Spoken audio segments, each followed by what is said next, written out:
குழந்தைகளின் நலனில் அக்கறையும் பொறுப்பும் கொண்ட அனைவருக்கும் வணக்கம். கிராமப்புற மாணவர்களுக்கான கல்வியை வழங்குவதில் அரசு பள்ளிகளின் பங்கு மிக மிக முக்கியமானது.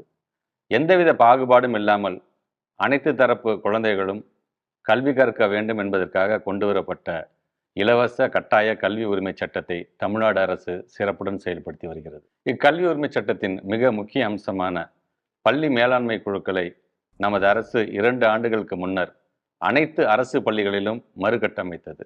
அக்குழுவில் உறுப்பினர்களாக உள்ள நீங்கள் அனைவரும் கடந்த 2 ஆண்டுகளாக சிறப்பாக செயலாற்றி வருகிறீர்கள்.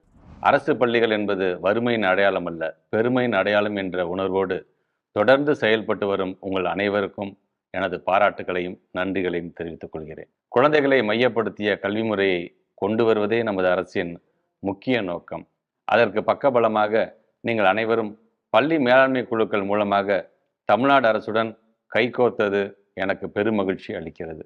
கடந்த 2 ஆண்டுகளாக நம் அரசு பள்ளி குழந்தைகளின் கற்றல் திறன், சுகாதாரம், பாதுகாப்பு மற்றும் பள்ளிகளின் உட்கட்டமைப்பு வசதி போன்றவற்றில் உள்ளாட்சி பிரதிநிதிகளின் பங்களிப்போடு சமூகத்தையும் ஒருங்கிணைத்து பள்ளிகளின் தேவைகளை நிறைவேற்றுவதில் அரசு பள்ளி பெற்றோர்களாகிய நீங்கள் சிறப்புடன் செயல்பட்டு வருகின்றீர்கள்.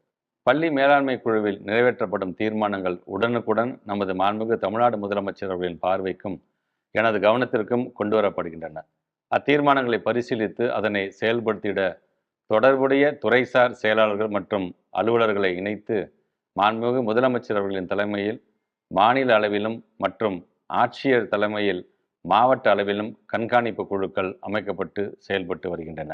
குழந்தைகளின் கல்வி சார்ந்த தேவைகள் மற்றும் பிரச்சினைகள் குறித்து பெற்றோர்கள் கலந்துரையாடுவதற்கு ஏதுவாக மாவட்ட ஆட்சியர் தலைமையில் கல்வி வளர்ச்சி குறைதீர் நாள் மாதம் ஒரு முறை நடத்த திட்டமிட்டப்பட்டுள்ளது. இக்கூட்டத்தில் பள்ளி மேலாண்மை குழு உறுப்பினர்கள், பெற்றோர்கள், தலைமை ஆசிரியர்கள், ஆசிரியர்கள், முன்னாள் மாணவர்கள் மற்றும் உள்ளாட்சி பிரதிநிதிகள் என அனைவரும் கலந்து கொள்ளலாம். கட்டாய கல்வி உரிமை சட்டத்தின்படி பள்ளி மேலாண்மை குழுக்கள் 2 ஆண்டுகளுக்கு ஒரு முறை மறுகட்டமைப்பு செய்யப்பட வேண்டும். இவ்வாண்டு ஜூலை மாதம் முதல் மறுகட்டமைப்பு நிகழ்வுகள் தொடங்கப்பட உள்ளன.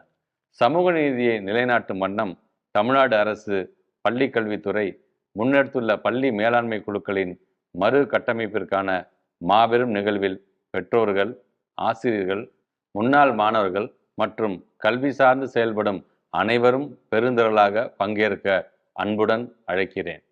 பள்ளி மேலாண்மை குழுக்களை வலுப்படுத்துவோம், பள்ளிகளை வளப்படுத்துவோம்.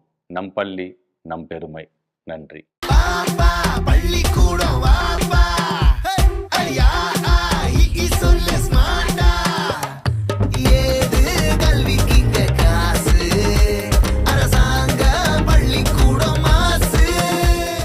நம் பள்ளி நம் பெருமை. பெற்றோர்கள் அனைவரும் நமது குழந்தைகள் படிக்கும் பள்ளிகளுக்கு செல்வோம். ஆகஸ்ட் 2 அன்று நடக்கவிருக்கும் பள்ளி மேலாண்மை குழு அறிமுக கூட்டத்தில் பங்கேற்போம். குழந்தைகளின் கனவுகளை நிறைவேற்றுவோம். நாள் ஆகஸ்ட் 2 வெள்ளிக்கிழமை.